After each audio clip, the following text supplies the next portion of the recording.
जो tariff war पाहायला मिळतोय आता, गॅसच्या किमती सुद्धा 50 रुपयांनी केंद्र सरकारने वाढवलेल्या आहेत.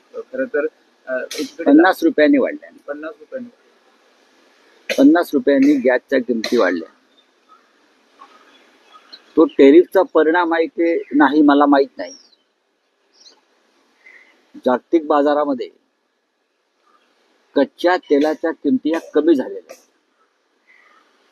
जागतिक बाजारामध्ये जर कच्च्या तेलाच्या किमती कमी झाल्या असतील तर भारतामध्ये पेट्रोल, डिझेल किंवा गॅस सिलेंडरच्या किमती का वाढाव्या?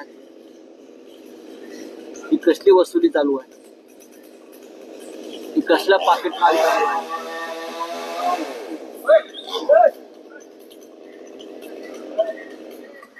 म्हणजे एका बाजूला जागतिक बाजारात कच्च्या तेलाच्या किमती जर खाली येत असतील तर त्याचा फायदा आमच्या ग्राहकांना खाली मिळायला पाहिजे. आणि त्या जर मिळत नसतील तर भारतासारख्या देशामध्ये निर्मला सीतारामन या महागाईमध्ये आणखीन तेल ओतण्याचं काम करतात. 50 रुपये सिलेंडरची वाढ झाली. लाडका बहिणींचं बजेट परत कोलमडलं.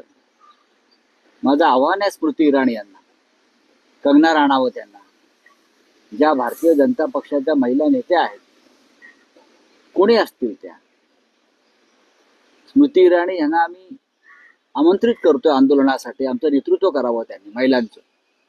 हा राजकीय प्रश्न नसून हा या देशातल्या गृहिणींचा जीवन मरणाचा प्रश्न आहे. जेव्हा युपीएचं राज्य होतं तेव्हा या स्मृती इराणी महिलांचं नेतृत्व महागाई विरुद्ध करत होत्या आणि रस्त्यावर सिलेंडर टाकून बसल्या होत्या. आता सिलेंडर आम्ही पुरवू, तुम्ही फक्त रस्त्यावर बसायला या.